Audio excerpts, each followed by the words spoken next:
मैं धनंजय जी सबसे पहले आपको इसलिए ले रहा हूं क्योंकि आप दक्षिण के महाराष्ट्र वाले राज्य का भी कुछ बता सकते हैं।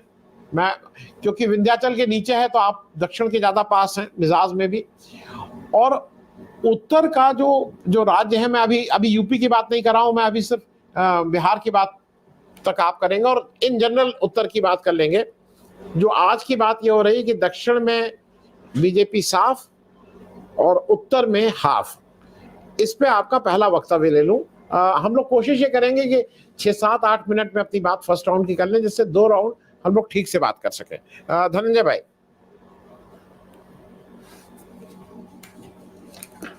तो सबसे पहले तो ये देख लीजिए कि तमिलनाडु से शुरू करते हैं।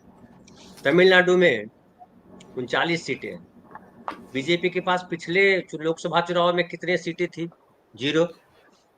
इस बार भी 0 ही है। उनके जो साथी AIADMK हुआ करते थे वो भी छोड़ के भाग गए और उनकी स्थिति भी अच्छी नहीं बताई जा रही। तो तमिलनाडु में साफ। फिर आइए केरल। केरल में 2 गठबंधन, UDF LDF, वहां भी बीजेपी नहीं है और इतना वोट प्रतिशत भी नहीं है कि वो बढ़ करके वहां पहुंच जाएंगे। ऐसा कोई क्रांतिकारी काम केरल के लिए आदरणीय नरेंद्र भाई मोदी जी ने किया नहीं है, क्योंकि केरल बहुत पढ़ा लिखा स्टेट है। तमिलनाडु भी वैसे ही पढ़ा लिखा स्टेट है। तो दोनों जो है वो गोवरपट्टी के स्टेट तो है नहीं, पढ़े लिखे और विकसित स्टेट। देश में उन दोनों प्रदेशों का बहुत आगे नाम रखा जाता है। तो वहाँ केरल भी साफ है। अब थोड़ा ऊपर आइए और आ जाइए कर्नाटक, आंध्र प्रदेश, तेलंगाना। तो तेलंगाना में विधानसभा चुनाव में क्या हुआ ये पता है। फिर जो है कर्नाटक में क्या हुआ विधानसभा चुनाव में ये भी पता है। फिर आंध्र प्रदेश में वो कहाँ है? आंध्र प्रदेश में तो है नहीं। तो आंध्र प्रदेश और कर्नाटक के बीच में बसा हुआ प्रदेश जो है, जो कर्नाटक और तेलंगाना के साथ जो जुड़ा हुआ प्रदेश है आंध्र प्रदेश, उसमें जाहिर है कांग्रेस का बड़ा प्रभाव है। और ये भी जानते हैं कि कांग्रेस वहां पे पहले से मजबूत थी। ये जो YSR के जो लड़के हैं जगन मोहन रेड्डी, वो तो उसी से निकल के आए हैं। उनकी बहन शर्मिला अब जो है कांग्रेस के साथ है और भाई बहन की लड़ाई चल रही है। वहाँ तेलंगाना के जो चीफ मिनिस्टर है रेवंत रेड्डी, वो किस तरह से साथ दे रहे हैं। वहाँ पे D शिव कुमार है, सिद्धारमैया है, वो किस तरह से साथ दे रहे हैं। तो इसलिए जो ये सोशल मीडिया पे चल रहा है दक्षिण भारत में साफ, वो तो साफ दिखाई पड़ा, चूंकि दक्षिण भारत में उनकी 2 जगह उपस्थिति थी। एक उपस्थिति थी कर्नाटक में और एक उपस्थिति थी तेलंगाना में। दोनों प्रदेशों में उपस्थिति आज जो है कांग्रेस की है। और कांग्रेस को लेकर के जो संभावनाएं हैं और जिस तरह से राहुल गांधी वायनाड में जाकर के लड़ रहे हैं पिछले 2 चुनाव, उसका भी इम्पैक्ट आएगा।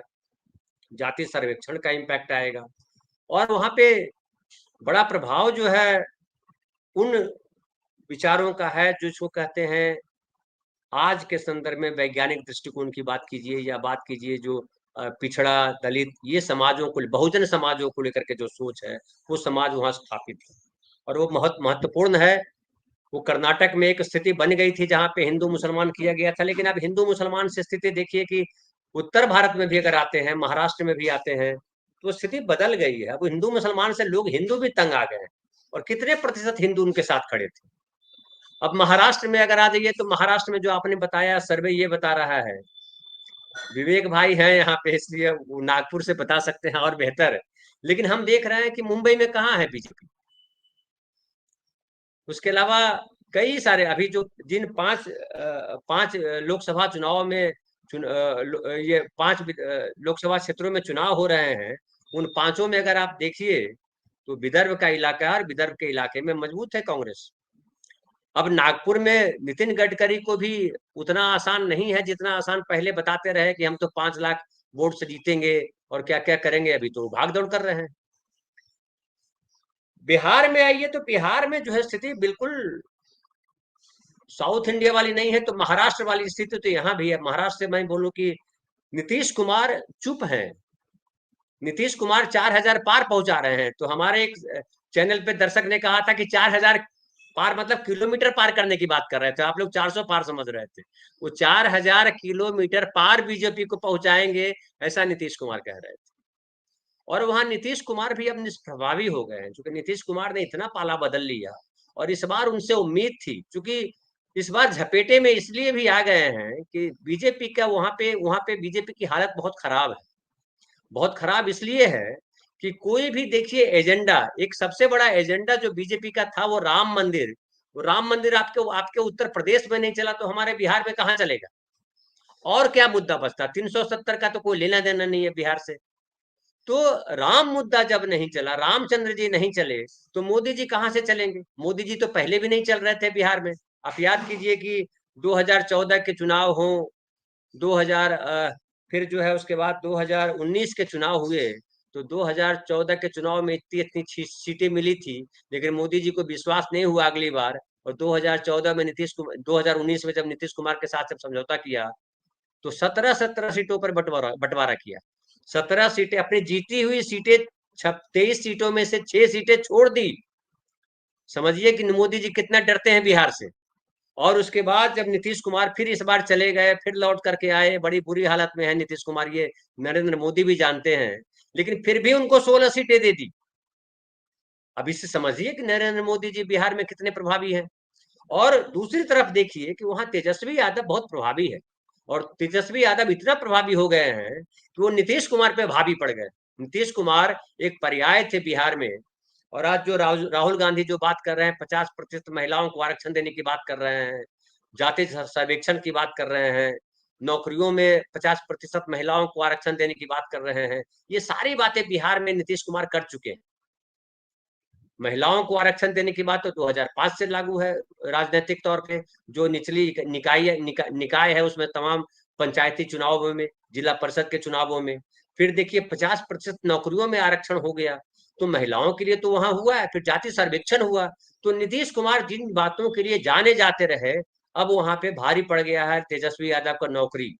जो 4.5 लाख 5 लाख नौकरियां दी गई तेजस्वी यादव के, जिसमें तेजस्वी यादव को सही जाता है, क्योंकि नीतीश कुमार ने कहा था कि तुम बाप के घर से पैसा लाओगे, तो नीतीश कुमार ने तो नहीं कहा था नौकरी हम दे पाएंगे, वो तेजस्वी ने कहा था। और तेजस्वी की सरकार थी, चूंकि तेजस्वी अगर हट जाए तो नीतीश कुमार गिर जाते, तो तेजस्वी के सपोर्ट की जरूरत थी नीतीश कुमार को, इसलिए नीतीश कुमार को तेजस्वी की बात माननी पड़ी।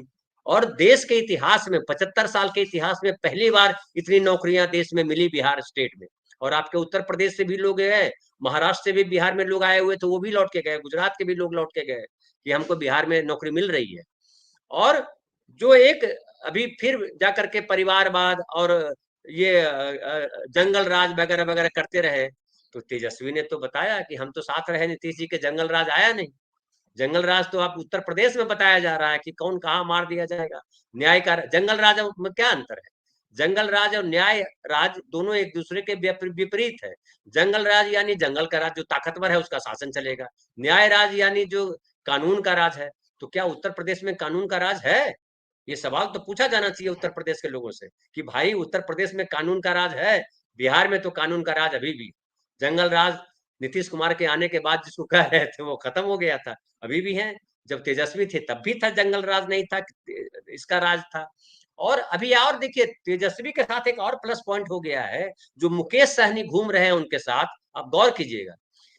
नरेंद्र मोदी जी हर जगह लेके चले अपने हनुमान को, और बनाया हनुमान चिराग पासवान को। चिराग पासवान के 5% वोट, मुकेश सहनी के भी 5% वोट। तो मुकेश सहनी उधर खड़े हैं, 3 सीट दी गई है आरजेडी के तरफ से, तो सोचिए वोटों का ध्रुवीकरण कैसे हो रहा होगा। पिछड़े अति पिछड़े तमाम लोग जो है आ गए उनके साथ। तो इस बार बिहार में भी बहुत मुश्किल है। अगर आधी सीटें भी आ जाए नरेंद्र मोदी जी की गठबंधन को, यानी एनडीए को, 40 में से 20, तो माने कि वो बहुत बड़ी उपलब्धि है, क्योंकि उनके खिलाफ बहुत बड़ा गुस्सा है। और वो गुस्सा जो है बिहार में उस तरह से फूटा था। आप याद कीजिए कि उनके 2 दफ्तर जला दिए गए थे जब रेलवे वाले वैकेंसी पे चीजें हुई थी, तो अग्निवीर वगैरह वगैरह का जो हुआ था, छात्रों का आंदोलन हुआ था, बीजेपी के 2 बड़े दफ्तर जला दिए गए थे, जबकि वो साथ में थे सरकार के। उसके बाद जो डिप्टी चीफ मिनिस्टर थी उनके यहाँ, उनके घर पे हमला हो गया था, जबकि साथ थे बीजेपी के लोग नीतीश कुमार के सरकार में। और नीतीश कुमार की सरकार में ये भी देख लीजिए कि अब बीजेपी है, लेकिन गांधी मैदान में ईद के मौके पे कितना बड़ा नमाज का ये किया गया, वो क्यों बीजेपी ने विरोध नहीं किया? क्यों विरोध नहीं किया? बीजेपी से सवाल करना चाहिए, वो तो हर जगह मुसलमानों का विरोध करते हैं, बिहार में क्यों नहीं विरोध कर रहे हैं? क्योंकि नीतीश कुमार खिलाफ खड़े हो जाएंगे। तो इसका मतलब है कि बीजेपी का कोई जनाधार है नहीं बिहार में। और बिहार में अगर इस बार नीतीश कुमार अगर इधर रह जाते तो 8 सीट भी मिल जाती तो बहुत बड़ी बात हो जाती। गिरिराज सिंह खुद हार जाते। रविशंकर प्रसाद अभी जो है नाक फुला के कह रहे हैं कि हमारे खिलाफ कौन कैंडिडेट है, कोई बताया ही नहीं, जैसे स्मृति ईरानी बोलती रहती हैं। कैंडिडेट आएगा तो फिर भागना मुश्किल हो जाएगा उनको, कैंडिडेट उनके खिलाफ भी दिया जा रहा है। रविशंकर प्रसाद कैसे जीतेंगे, ये रविशंकर प्रसाद को बैठ कर सोचना पड़ेगा बैठ करके। तो ये स्थिति है, और मुझे लगता है कि इस बार आधा हाफ, उत्तर हाफ जो बोल रहे हैं वो हाफ स्थिति तो है जी।